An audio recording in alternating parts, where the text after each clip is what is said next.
தமிழகத்தில் நாய்க்கடி சம்பவங்கள் கணிசமாக அதிகரித்து வருகின்றன.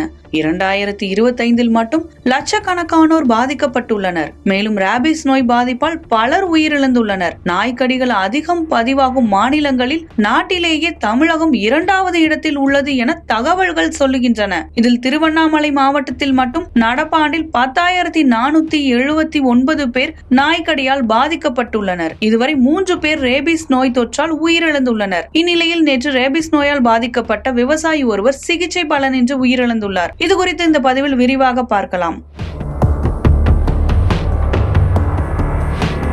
திருவண்ணாமலையை அடுத்த புதுசாணிப்பூண்டி கிராமத்தை சேர்ந்தவர் ஜான் ஆண்ட்ரூஸ். 48 வயதான அவரை கடந்த சில மாதங்களுக்கு முன்பு தெருநாய் ஒன்று கடித்தது.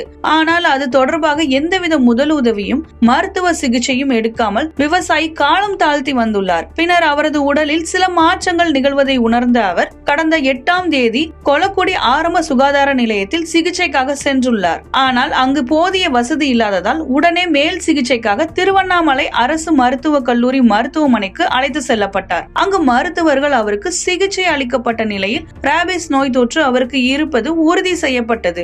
அதனைத் தொடர்ந்து தீவிர சிகிச்சை பிரிவில் வைத்து அவருக்கு சிகிச்சை அளிக்கப்பட்டது.